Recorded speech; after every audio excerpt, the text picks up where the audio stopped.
जय माता दी। नमो गंगे नमस्कार। सर्वमंगल मांगल्ये शिवे सर्वार्थ साधिके शरण्ये त्र्यंबके गौरी नारायणी नमोस्तुते।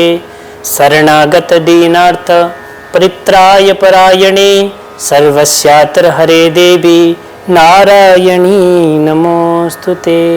आज हम चतुर्थ दिवस के नवरात्रि में प्रवेश करते हैं। प्रथमम शैलपुत्री च द्वितीय ब्रह्मचारिणी तृतीयम चंद्र घंटेति कूष्मांडेति चतुर्थकम। चौथा जो है नवरात्र वो है कूष्मांडा माता का। इनका ध्यान हमें अनाहत चक्र में ध्यान कर इनकी साधना की जाती है। नेत्रों को बंद कर लें और अनाहत चक्र का स्मरण करके माँ भगवती कूष्मांडा का आवाहन करते हैं।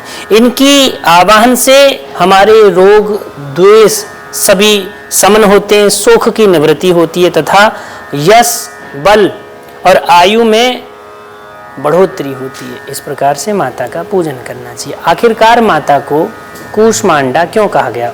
कूष्मांडा का अर्थ है ऊष्मा यानी कि ऊर्जा। जब पहले माता का नाम पड़ा था कैसे? वो माता का नाम पड़ा शैलपुत्री च, शैल यानी कि हिमालय की पुत्री हुई। दूसरा शैलपुत्री च द्वितीय ब्रह्मचारिणी, माता गुफा में जब भजन करने लगी तो ब्रह्मचार्य का पालन किया, इसलिए उनका हुआ ब्रह्मचारिणी। तृतीयम चंद्र घंटेति, तीसरा नाम क्या पड़ा? चंद्र घंटा। और चौथे रूप में माता ने भजन करते करते कूष्मांडेति।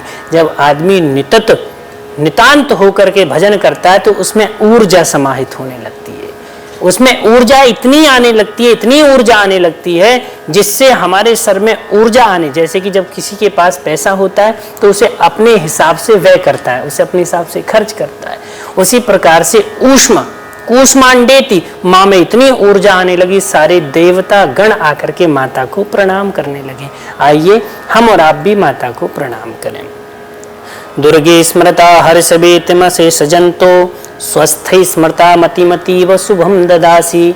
दारिद्र दुख भयहारिणिका त्वदन्या सर्वोपकार करना ये सदार्थ चित्ता। माता की निवेदन किया। निवेदन करने के बाद में आसन पर बैठने के बाद में पुनः जैसे पहले दिन आपने पूजन किया, दूसरे दिन पूजन किया, तीसरे दिन पूजन किया, चौथे दिवस की पूजन में प्रार्थना की। प्रार्थना करने के बाद आसन इत्यादि पवित्र करके बैठ गए और बैठने के बाद में आपको 108 बार मंत्र का जाप करना है। कौन से मंत्र का जाप करना है?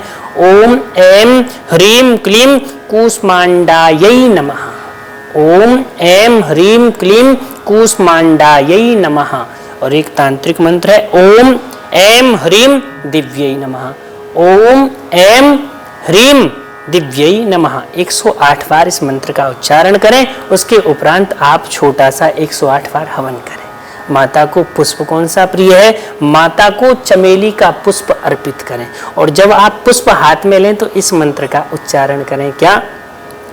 ओम माल्यादीनि सुगंधीनि मालित्यादीनि वै प्रभो मया हितानि पुष्पाणि पूजार्थम प्रतिगृह्यताम्।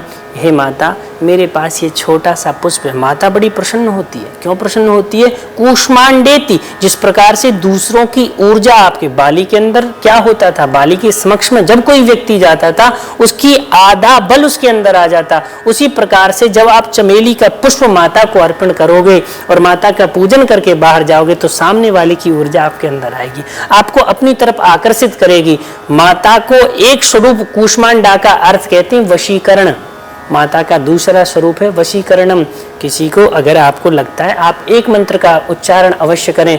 ज्ञानिनामपि चेतांसी देवी भगवती हिषा बलादाकृष्य मोहाय महामाया प्रक्षति।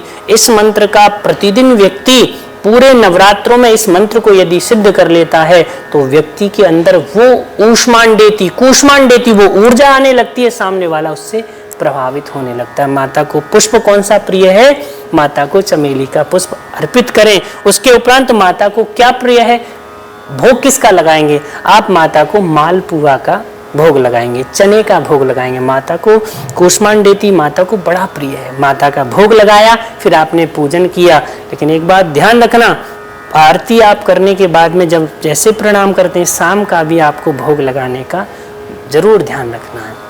ऐसा नहीं होता कि आपने प्रातःकाल भोजन ले लिया और शाम को भूल गए, ऐसे नहीं होता। उसी प्रकार से माता हमारे घर में आई हुई हैं, उनका जैसे प्रातःकाल हम खाते हैं, प्रसादी पाते हैं, माता को भोग अब आप कहेंगे भगवान का भोग क्यों लगाएं?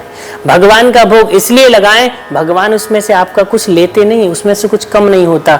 जैसे कोई बच्चा अपने माँ बाप के सामने कुछ लाता है तो पिता से जब वो पूछता है ना कि पिताजी आप खाएंगे, तो पिता क्या कहता है, बेटा तू खा। उसी प्रकार से अगर हमने भगवान के समक्ष में रख दिया तो भगवान के नेत्रों की दृष्टि पड़ने से वो भोग प्रसाद के रूप में वितरण हो जाता है। और प्रसाद खाने से कभी भी व्यक्ति के शरीर में आदि व्याधि नहीं व्यापती हैं। माँ भगवती को मालपुए का भोग लगाएं, उसके बाद पुनः पूजन करें, अर्चन करें, जाप करें, हवन करें और उसके बाद में पुनः जल लेकर के तत्स श्री माता अर्पणमस्तु शक्राय नमः इंद्राय नमः ऐसा मंत्र बोल करके अपनी पूजा को विराम दें। जय माता दी।